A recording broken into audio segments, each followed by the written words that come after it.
Você sabia que a Globo vai mostrar a partida do Corinthians nesse domingo contra o Mirassol a contragosto? No vídeo de hoje do canal do Nicola te explico essa história. Vou te falar também sobre o prejuízo de 26 milhões de reais que o Flamengo teve nos 6 primeiros meses do ano. Tem novidades sobre o Sacha, que não tem mais a liminar que o liberava para deixar o Santos. Além de detalhes sobre a primeira partida final da Copa do Nordeste com vitória do Ceará e a confusão que marcou o jogo entre Fluminense e Botafogo.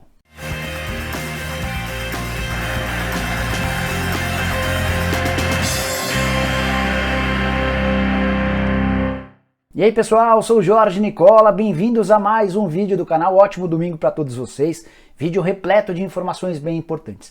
Mas antes de contar cada uma delas, dá uma olhada nesse recado que eu tenho para você. O Dia dos Pais está chegando, então dê uma olhada no site da Sandro Moscoloni e selecionei alguns produtos bem legais para que você possa presentear seu pai. Se ele é clássico e tradicional, o sapato social masculino é uma excelente alternativa. Queria mostrar para vocês o Looper, tem 5 cores, solado anabelado e é a minha primeira dica para vocês. Já o sapato casual é legal para o seu pai ficar sempre bem vestido.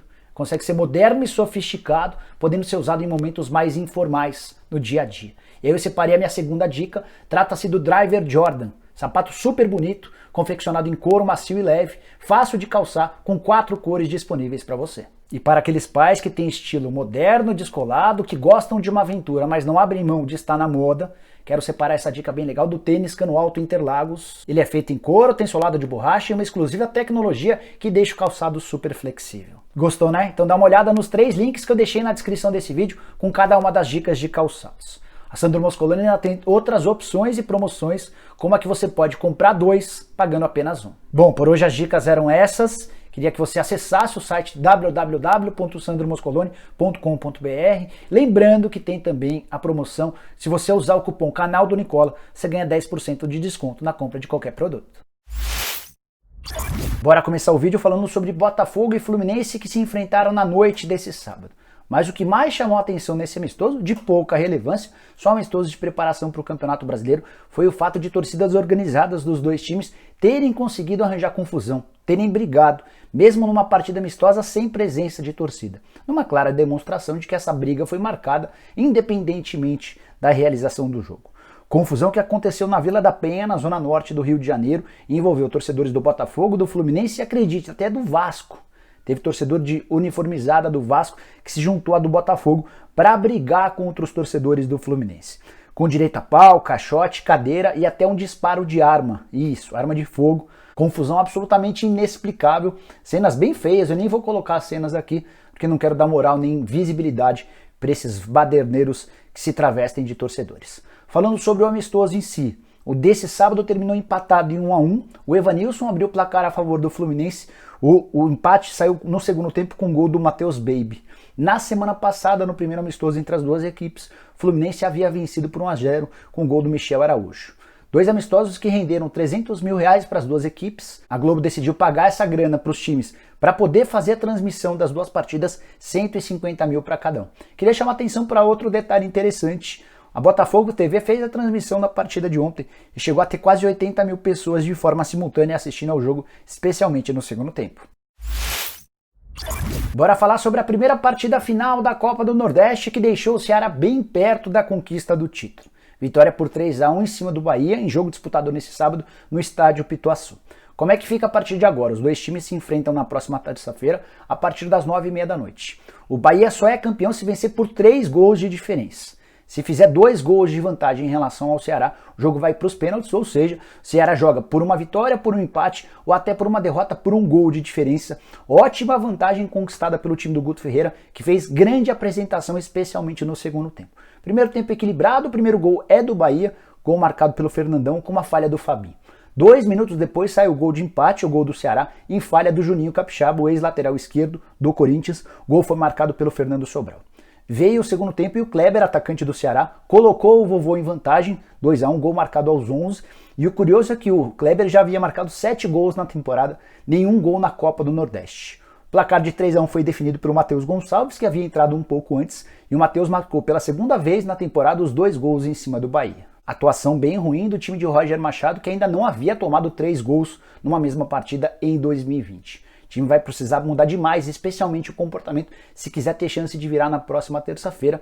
Bahia que foi anulado, teve suas principais armas anuladas pelo bom time do Guto Ferreira, que vai dando aos pouquinhos respostas a todos os que desconfiaram dele. Já havia sido assim na semifinal contra o Rogério Ceni e o Fortaleza, e agora novamente contra outro time favorito, com a lembrança de que o título da Copa do Nordeste vale ao campeão um prêmio de R$1 milhão, o vice-campeão vai ficar com 500 mil. Quero te falar agora sobre a reviravolta nesse sábado no caso Sacha. Gravei na sexta um vídeo contando para você que um juiz havia garantido ou dado uma liminar que permitia ao Sacha procurar um outro clube. Santos deve uma série de coisas ao Sacha, daqui a pouquinho eu te dou todos os detalhes. Mas nesse mesmo vídeo havia contado que os dirigentes do Santos estavam bravos porque a decisão do juiz Carlos Ney Pereira Gurgel poderia ter sido tomada de acordo com os dirigentes santistas pelo fato dele ser torcedor do Atlético. O mesmo juiz, nesse sábado, decidiu sair do caso. Ele pediu para ser substituído, alegando motivo de foro íntimo. Vou ler um trecho do despacho dele, que vai fazer com que o outro juiz tome frente desse caso e eventualmente conceda uma liminar ou não. Abre aspas. Nesse ato, para que se preserve a legitimidade das decisões judiciais, bem como para que não paire dúvidas quanto à lisura do presente processo, revogo a decisão e me dou por suspeito, por motivo de foro íntimo, na forma do artigo 145, aí ele dá mais detalhes e termina dizendo: remetam-se aos autos, meu substituto legal, fecha aspas. O juiz não especifica que motivos foram esses, mas a suspeita na Vila Belmiro é que o fato de terem vazado fotos dele com a camisa do Atlético em suas redes sociais, dele e da esposa dele, podem ter levado o juiz a tomar essa decisão. De qualquer maneira, mesmo levando em consideração que um outro juiz vai assumir esse caso e ele volta a estacar zero, é bom que se destaque que o Santos tem uma série de pendências contra o Sacha, ou melhor, com o Sacha. As pendências dizem respeito ao fundo de garantia, que não é recolhido desde novembro do ano passado, direitos de imagem não são pagos desde janeiro, o Santos ainda descontou 70% dos salários do Sacha durante 3 meses da pandemia. Com a lembrança de que o Sindicato dos Atletas de São Paulo entrou em contato com o pessoal do Santos, alertando para o risco que essa decisão de suspender 70% dos pagamentos durante a pandemia poderia ocasionar a ida dos atletas à justiça e a consequente perda desse jogador nos tribunais. O Everson também havia adotado o mesmo caminho do Sacha, mas, de acordo com o despacho feito por uma desembargadora de Santos, na noite dessa sexta-feira, vai se aguardar uma audiência que está marcada para 24 de agosto. Quero te ajudar a entender agora um pouquinho dos números divulgados pelo Flamengo referentes ao balanço dos 6 primeiros meses de 2020. Prejuízo de R$26 milhões no período. Isso tem tudo a ver com o fato da pandemia do coronavírus, a interrupção dos campeonatos, a paralisação de uma série de torneios e receitas que deixaram de entrar. Quero te dar detalhes sobre os números, começando pelos 26 milhões negativos dos 6 primeiros meses desse ano, contra 38 milhões positivos no mesmo período do ano passado. Só para você entender o peso dessa pandemia nas contas do clube. Receita líquida do Fla de janeiro a junho foi de R$320 milhões contra 397 milhões no mesmo período do ano passado, ou seja, uma perda de 77 milhões de reais. Em compensação, o Flamengo diminuiu um pouquinho só as despesas. Foram 286 milhões de gastos contra 293 milhões da temporada passada, do mesmo período da temporada passada, uma redução de 7 milhões de reais. Para completar, para ficar bem claro para você o quanto essa pandemia incidiu ou teve peso nesses números, queria te contar que nos 3 primeiros meses desse ano, o Flamengo havia tido uma receita de 256 milhões de reais. Nos 3 meses seguintes, a receita foi de apenas 64 milhões de reais, uma clara demonstração de qual impacto se deu da pandemia em relação às contas do Flamengo. Para completar mais números, investimento. O Flamengo investiu em reforços 177 milhões de reais nesse ano, eram no mesmo período do ano passado 145 milhões de reais. Com a observação de que o Flamengo ainda tem que pagar mais 89 milhões de reais em cima desse valor de 177 milhões em reforços. Por fim, para fazer você entender direitinho onde é que o Flamengo perdeu na comparação com o ano passado, vamos usar uma tabela que compara 2019 e 2020. Direitos de transmissão fixos nos 6 primeiros meses do ano. O Flamengo faturou 10 milhões de reais nesse ano, contra 26 milhões e 700 mil do ano passado. Isso também tem a ver com um não acordo com a Globo, referente aos direitos de transmissão do Campeonato Carioca. Patrocínio e publicidade melhorou, 46,2 milhões nesse ano, contra 31,7 milhões no ano passado. Queria destacar também bilheteria, uma perda de quase 8 milhões de reais, 21 milhões e 800 mil de lucro nesse ano contra 29 milhões e 500 mil no ano passado. O estádio teve uma melhora, 5 milhões contra 1 milhão, e o sócio-torcedor também evoluiu, 36,6 milhões nos 6 primeiros meses desse ano contra 22,8 milhões da temporada passada. E para arrematar de vez, quero te contar que, de acordo com esse balanço, o Flamengo ainda tem mais 128 milhões de reais a receber de transferências de atletas para o exterior, vendas parceladas e de grana que ainda vai cair. Desses 128 milhões de reais, 123 milhões serão pagos pelo Real Madrid referentes ao Renier, tá?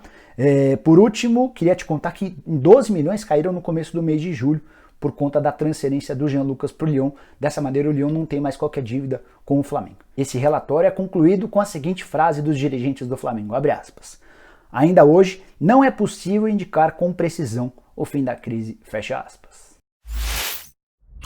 Quero fechar o vídeo te explicando por que a Globo terá de transmitir a partida do Corinthians nessa tarde a partir das 4 horas contra o Mirassol, contra a sua vontade. Se dependesse da Globo, a partida que seria transmitida seria entre Palmeiras e Ponte Preta. A Globo adotou a estratégia de forçar jogos do Corinthians e do Flamengo no pay-per-view, a fim de recuperar parte dos 500 mil assinantes perdidos desde o início da pandemia.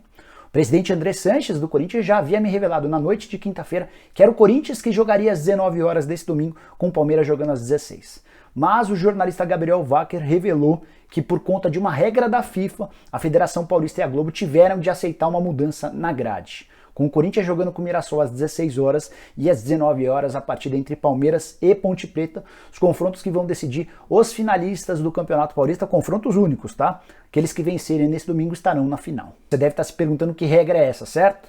É a regra que trata sobre um intervalo mínimo de 66 horas entre um jogo e outro.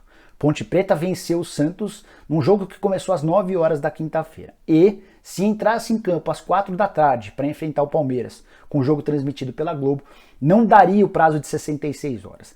Daria 65 horas e alguns minutos. Então, por conta de alguns minutos, a Globo se viu obrigada a marcar o jogo do Palmeiras contra a Ponte Preta às 19 horas. E aí a Globo não mudaria sua grade inteira de transmissão para exibir o jogo do Palmeiras, tendo o Corinthians entrando em campo às 4 da tarde. Como é que vai funcionar? Corinthians e Mirassol a partir das 16 horas, com transmissão para São Paulo e para quase todo o Brasil pela TV Globo. O Sport TV vai mostrar para todo o país. E a partir das 19 horas, o confronto entre Palmeiras e Ponte Preta será exclusivo por pay-per-view. Só para lembrar que esse vai ser o segundo jogo em TV aberta do Corinthians desde a retomada das competições do Campeonato Paulista. A Globo também exibiu o confronto entre Corinthians e Palmeiras, que terminou com vitória do Corinthians. E a Globo, nessa tentativa de recuperar assinantes, conseguiu até esse momento, desde o reinício das competições, cerca de 20 mil novos assinantes, bem distante dos quase 500 mil que se foram desde o começo do ano. Bom, pessoal, eram essas as informações que eu queria dividir com vocês no vídeo de hoje do canal do Nicola. Espero que tenham curtido o vídeo, deixem um like por aqui. Quem ainda não se inscreveu no canal do Nicola vai resolver isso agora, quer ver?